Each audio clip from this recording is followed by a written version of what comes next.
Hello दोस्तों, आज हम पढ़ने वाले हैं 15 अक्टूबर 2021 के करंट अफेयर्स। तो लास्ट तक बने रहिएगा। यदि अच्छा लगे तो प्लीज़ चैनल को सब्सक्राइब जरूर कर लीजिएगा। तो चलिए स्टार्ट करते हैं। आज का पहला क्वेश्चन है, हाल ही में किस राज्य के द्वारा स्कूलों में आरोग्य वाटिका की स्थापना की जाएगी? राइट आंसर हो जाएगा ऑप्शन डी, उत्तर प्रदेश राज्य सरकार के द्वारा स्कूलों एवं परिसरों में बेहतर पर्यावरण संरक्षण के लिए आरोग्य वाटिका की स्थापना की जाएगी। अब यह उत्तर प्रदेश राज्य सरकार द्वारा की जाएगी। तो इंडिया के मैप पे यहाँ पास स्थित है उत्तर प्रदेश, जिसकी उत्तरी सीमा उत्तराखंड और नेपाल के साथ लगती है, और उत्तर प्रदेश की पूर्वी सीमा बिहार के साथ लगती है, और उत्तर प्रदेश की दक्षिणी सीमा मध्य प्रदेश, झारखंड और छत्तीसगढ़ के साथ लगती है, और उत्तर प्रदेश की पश्चिमी सीमा राजस्थान के साथ लगती है, और उत्तर प्रदेश की जो नॉर्थ वेस्ट वाली सीमा है वो लगती है हिमाचल प्रदेश, हरियाणा और दिल्ली के साथ। उत्तर प्रदेश का DLR नंबर है 758031। यहाँ 75 डिस्ट्रिक्ट हैं, 80 लोकसभा की सीट है और 31 राज्यसभा की सीट है। उत्तर प्रदेश का जो विधान मंडल है वो 2 सदनीय है। यहाँ विधान सभा की भी सीटें हैं और विधान परिषद की भी सीटें हैं। विधानसभा की यहाँ 403 सीटें हैं और विधान परिषद की यहाँ 100 सीटें हैं। उत्तर प्रदेश के मुख्यमंत्री योगी आदित्यनाथ जी हैं और उत्तर प्रदेश की गवर्नर हैं आनंदीबेन पटेल, और उत्तर प्रदेश की राजधानी है लखनऊ, जो कि गोमती नदी के किनारे स्थित है। उत्तर प्रदेश में ही स्थित है दुधवा नेशनल पार्क और पीलीभीत टाइगर रिजर्व, यह उत्तर प्रदेश में ही स्थित है। उत्तर प्रदेश का ही शास्त्रीय नृत्य है जिसका नाम है कथक शास्त्रीय नृत्य। यदि कथकली शास्त्रीय नृत्य पूछा जाए तो ये केरल का शास्त्रीय नृत्य है। उत्तर प्रदेश की राजधानी लखनऊ में स्थित है चौधरी चरण सिंह इंटरनेशनल एयरपोर्ट, और उत्तर प्रदेश के वाराणसी में स्थित है लाल बहादुर शास्त्री इंटरनेशनल एयरपोर्ट। हाल ही में उत्तर प्रदेश के मथुरा रिफाइनरी में भारत का पहला ग्रीन हाइड्रोजन प्लांट लगाया गया है। उत्तर प्रदेश राज्य सरकार के द्वारा हाल ही में काकोरी कांड का नाम बदल करके काकोरी ट्रेन एक्शन नाम कर दिया गया है। हाल ही में उत्तर प्रदेश के पहले आयुष विश्वविद्यालय की आधारशिला भारत के राष्ट्रपति रामनाथ कोविंद जी के द्वारा गोरखपुर में रखी गई है। हाल ही में उत्तर प्रदेश के पूर्व CM कल्याण सिंह जी का निधन हो गया है, और हाल ही में उत्तर प्रदेश राज्य सरकार द्वारा मुख्यमंत्री बाल सेवा योजना का भी शुभारंभ किया गया है। कोविड-19 से अनाथ हुए बच्चों को आर्थिक सहायता प्रदान करने के लिए केला महोत्सव और काला नमक चावल महोत्सव यह उत्तर प्रदेश में ही आयोजित किया गया है। बढ़ते हैं अगले क्वेश्चन की ओर। अगला क्वेश्चन है, हाल ही में भारत का पहला हेली हब कहाँ बनाया जाएगा? तो राइट आंसर हो जाएगा ऑप्शन ए, हरियाणा के गुरुग्राम में भारत का पहला हेली हब बनाया जाएगा। हेली हब में हेलीकॉप्टर यहाँ से उड़ानें भरने के साथ साथ ही यहाँ से ही ईंधन भर सकेंगी, और यहाँ भी पार्किंग की सुविधा होगी, और साथ ही साथ यहाँ हेलीकॉप्टर का मरम्मत भी किया जा सकता है। और यह भारत का पहला हेली हब है। कहाँ बनाया जाएगा? हरियाणा के गुरुग्राम में। अब यह हरियाणा में बनाया जाएगा तो इंडिया के मैप पे यहाँ पास स्थित है हरियाणा, जिसकी उत्तरी सीमा हिमाचल प्रदेश के साथ और इसकी पूर्वी सीमा दिल्ली और उत्तर प्रदेश के साथ है, और हरियाणा की दक्षिणी सीमा राजस्थान के साथ और हरियाणा की पश्चिमी सीमा पंजाब के साथ लगती है। हरियाणा का जो DLR नंबर है वो है 221005। 22 डिस्ट्रिक्ट हैं, 10 लोकसभा की सीटें हैं और 5 राज्यसभा की सीटें हैं। हरियाणा का जो विधानमंडल है वो एक सदनीय है, केवल यहाँ विधानसभा की सीटें हैं और कितनी सीटें हैं, 90 सीटें हैं। हरियाणा के मुख्यमंत्री मनोहर लाल खट्टर हैं और यहाँ के गवर्नर हाल ही में बने हैं बंडारू दत्तात्रेय। हरियाणा की राजधानी चंडीगढ़ है और सुल्तानपुर कालेश्वर नेशनल पार्क ये कहाँ स्थित है, हरियाणा में ही स्थित है।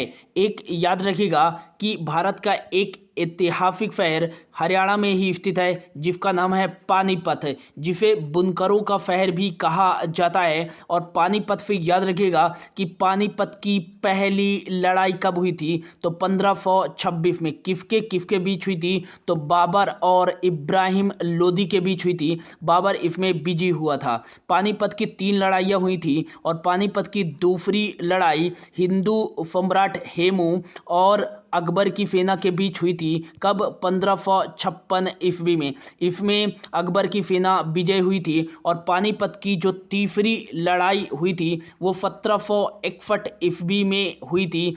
किसके बीच में, अहमद शाह अब्दाली और मराठों के बीच में हुई थी, जिसमें अहमद शाह अब्दाली विजय हुआ था। तो इतना याद रखिएगा हरियाणा से। बढ़ते हैं अगले क्वेश्चन की ओर। अगला क्वेश्चन है, हाल ही में विश्व दृष्टि दिवस कब बनाया गया है, तो राइट आंसर हो जाएगा ऑप्शन सी, 14 अक्टूबर को इस बार बनाया गया है विश्व दृष्टि दिवस। विश्व दृष्टि दिवस अक्टूबर माह के दूसरे गुरुवार को हर साल बनाया जाता है और इसका जो प्रमुख उद्देश्य है वो है दृष्टि हानि के बारे में लोगों को जागरूक करना। अब यह अक्टूबर का इम्पोर्टेंट डेज है, तो जो अब तक अक्टूबर में इम्पोर्टेंट डेज बनाए गए हैं उनके बारे में देख लेते हैं। तो 1 अक्टूबर को बनाया गया है अंतर्राष्ट्रीय वृद्धजन दिवस। 1 अक्टूबर को ही विश्व शाकाहारी दिवस बनाया गया है और 1 अक्टूबर को ही राष्ट्रीय स्वैच्छिक रक्तदान दिवस बनाया गया है और 1 अक्टूबर को ही अंतर्राष्ट्रीय कॉफी दिवस बनाया गया है। 2 अक्टूबर को अंतर्राष्ट्रीय अहिंसा दिवस बनाया गया है और 2 अक्टूबर को ही महात्मा गांधी जी की 152वीं जयंती और लाल बहादुर शास्त्री जी की 117वीं जयंती बनाई गई है। इसके बाद आता है 4 अक्टूबर।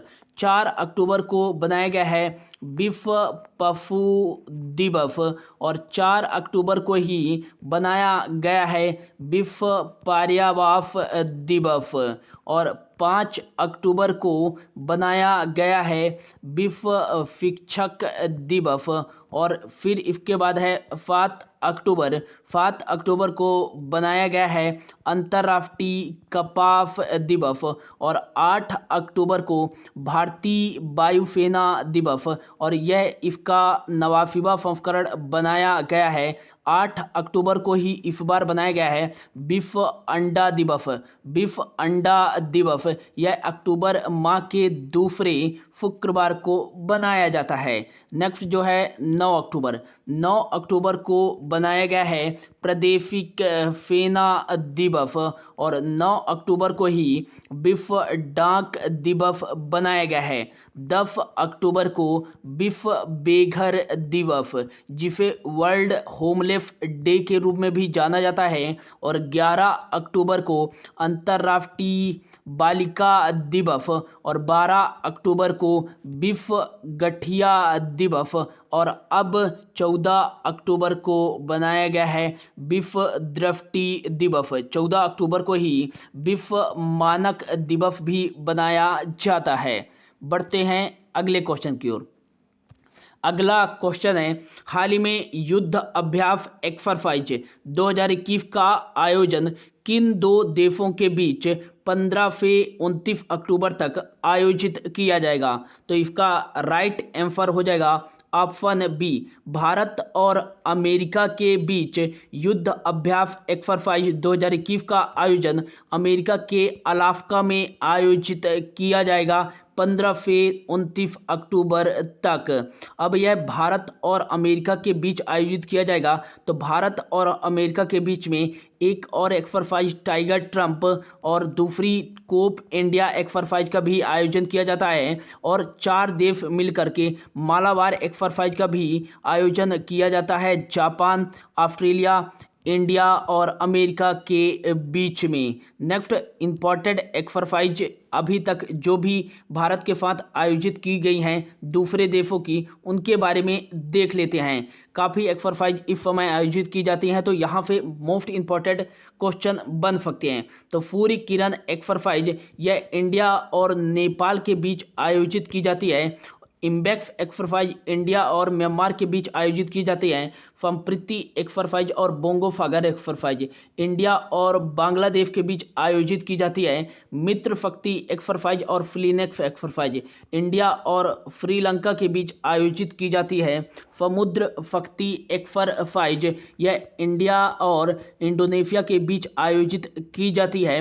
दस्तलिक एक्सरसाइज इंडिया और उज्बेकिस्तान के बीच आयोजित की जाती है। डेजर्ट नाइट एक्सरसाइज इंडिया और फ्रांस के बीच आयोजित की जाती है। अजय वारियर एक्सरसाइज इंडिया और यूके के बीच आयोजित की जाती है। और Tiger Triumph exercise, Cope India exercise, Vajra Prahar exercise ये तीनों एक्सरसाइज इंडिया और अमेरिका के बीच आयोजित की जाती है।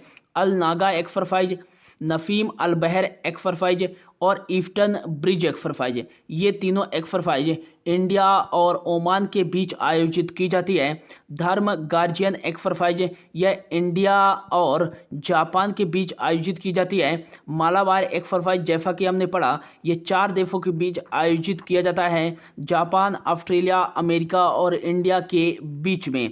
फिर न्यू मैत्री एक्सरसाइज इंडिया और जापान के बीच आयोजित किया जाता है। और फिम्बेक्स एक्सरसाइज इंडिया और सिंगापुर के बीच आयोजित किया जाता है। फिटमैक्स एक्सरसाइज इंडिया, सिंगापुर और थाईलैंड के बीच आयोजित किया जाता है। और शक्ति और गरुड़ शक्ति एक्सरसाइज इंडिया और फ्रांस के बीच आयोजित किया जाता है।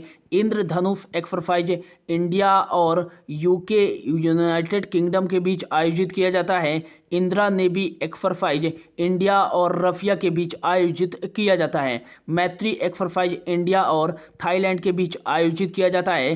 ई कोबरिन एक्सरसाइज इंडिया और मालदीव के बीच आयोजित किया जाता है। जबकि नोमैटिक एलिफेंट एक्सरसाइज इंडिया और मंगोलिया के बीच आयोजित किया जाता है। हाल ही में जायद तलवार नाम का एक्सरसाइज भारत और यूएई के बीच में आयोजित किया गया है। काजिंद एक्सरसाइज इंडिया और कजाकिस्तान के बीच में आयोजित किया गया है। बढ़ते हैं अगले क्वेश्चन की ओर। अगला क्वेश्चन है, हाल ही में भारत का पहला अटल सामुदायिक नवाचार केंद्र कहाँ शुरू किया गया है? तो राइट आंसर हो जाएगा भारत का पहला अटल सामुदायिक नवाचार केंद्र ऑप्शन डी जयपुर राजस्थान में शुरू किया गया है। जयपुर राजस्थान की राजधानी है, जिसे पिंक सिटी के रूप में भी जाना जाता है। और हाल ही में यह घोषणा किया गया था कि भारत का जो दूसरा सबसे बड़ा स्टेडियम होगा वो कहाँ बनाया जाएगा? तो वो जयपुर में ही बनाया जाएगा। जयपुर कहाँ स्थित है? तो ये राजस्थान में स्थित है, राजस्थान की राजधानी है। तो राजस्थान के मुख्यमंत्री कौन है वर्तमान में? तो वो हैं अशोक गहलोत। और राजस्थान के गवर्नर कौन हैं? तो वो हैं कलराज मिश्र। राजस्थान में ही स्थित है Desert National Park, Ranthambore National Park और केवला देव नेशनल पार्क। हाल ही में राजस्थान राज्य सरकार द्वारा किसान ऊर्जा मित्र योजना और इंदिरा गांधी क्रेडिट कार्ड योजना शुरू की है। और साथ ही साथ अनुप्रति कोचिंग योजना की भी शुरुआत राजस्थान द्वारा की गई है। और हाल ही में राजस्थान के फौजात मेहंदी को जीआई टैग दिया गया है। बढ़ते हैं अगले क्वेश्चन की ओर। अगला क्वेश्चन है, हाल ही में मिस अर्थ इंडिया 2021 का कौन विजेता बनी है? तो राइट आंसर हो जाएगा ऑप्शन बी रश्मि माधुरी मिस अर्थ इंडिया 2021 का विजेता बनी हैं। रश्मि माधुरी बेंगलुरु से बिलोंग करती हैं। अब यह मिस अर्थ इंडिया में बीफ इफ्तार पर भारत का प्रतिनिधित्व करेंगी 2021 में। अगला क्वेश्चन है, हाल ही में किस कंपनी को 11वीं महारत्न कंपनी के रूप में दर्जा दिया गया है? तो राइट आंसर हो जाएगा option B, power finance corporation limited को 11वीं महारत्न कंपनी के रूप में दर्जा दिया गया है। पावर फाइनेंस कॉरपोरेशन लिमिटेड, इसका मुख्यालय नई दिल्ली में है और इसके वर्तमान में अध्यक्ष हैं रविंदर सिंह ढिल्लो और इसकी स्थापना 1986 में की गई थी। वर्तमान में 11 महारत्न कंपनियां हैं और 14 नवरत्न कंपनियां हैं और 73 जो हैं वो हैं मिनी रत्न कंपनियां। अगला क्वेश्चन है, हाल ही में कोका कोला के लिए पुनः ब्रांड एम्बेसडर कौन बन गए हैं? तो राइट आंसर हो जाएगा कोका कोला के लिए भारत में ब्रांड एम्बेसडर बन गए हैं option C, Sourav Ganguly. Sourav Ganguly BCCI के अध्यक्ष भी हैं और अब यह 3 साल के लिए पुनः कोका कोला के ब्रांड एम्बेसडर बन गए हैं भारत में। तो ये था दोस्तों आज का करंट अफेयर्स। होप आपको अच्छा लगा होगा। Thank you so much for your watching.